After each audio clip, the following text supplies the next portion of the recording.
Ce qui m'a toujours beaucoup étonné lors de mes retours en France, et dans de nombreuses situations, commerce, mais aussi formalités administratives, relationnelles comme avec la police, c'est le côté marchand de tapis des Français. Aux USA, c'est seulement impossible, inconcevable, irrespectueux, voire risqué, car insultant.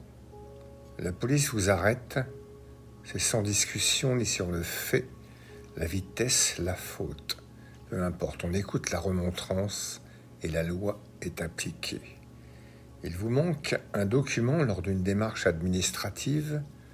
On ne fournit pas la moitié ou le trois quarts du dossier. C'est tout ou rien. On ne reviendra pas demain remettre le document manquant. On reviendra demain et on refera la queue avec un dossier complet. Ce règne de l'à peu près français est terrifiant. Question d'ordre, d'organisation, de justice également, puisque tout le monde est traité à l'identique, fournit les mêmes papiers, on reçoit la même sentence pour la même faute. Le droit français sur l'individualisation de la peine laisse une trop grande place à l'appréciation du juge. Le droit ne doit pas s'interpréter à la tête du client, il s'applique dans son étendue, extend, comme disent les Anglais, sa vocation, son esprit.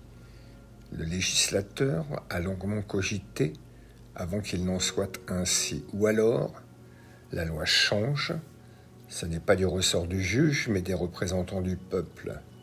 Cette confusion des genres est préjudiciable à l'égalité et surtout à la justice. Naturellement, je ne peux m'empêcher de penser que nous avons eu une forte émigration d'Afrique du Nord, dont c'est la culture profonde, du souk à la file d'attente de l'aéroport, aux prébendes pour obtenir une faveur, ne pas payer une contravention, un dossier qui s'accélère brutalement sous l'effet du petit billet, glissé dans le passeport ou la carte d'identité. Dieu merci, la France n'en est pas encore là, mais attention à ces dérives, attention à ces délires.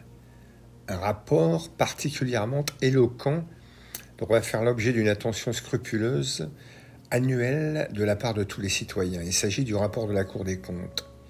Il relève ou met en exergue les abus de l'administration eu égard à l'utilisation des fonds publics et en particulier les gaspillages de deniers. Je vois mal aux USA de pareilles excentricités.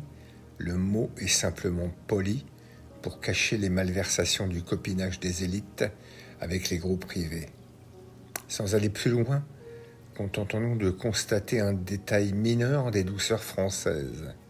Les péages autoroutiers, gérés par des groupes privés, Eiffage, Vinci, Sanef, sont indexés sur l'inflation, pas l'ensemble des prestations sociales, seulement certaines. Cherchez l'erreur. Le rapport de la Cour des comptes l'a mentionné en 2022. Ça n'a pas semblé émouvoir le ministre des Finances. Cela me choque.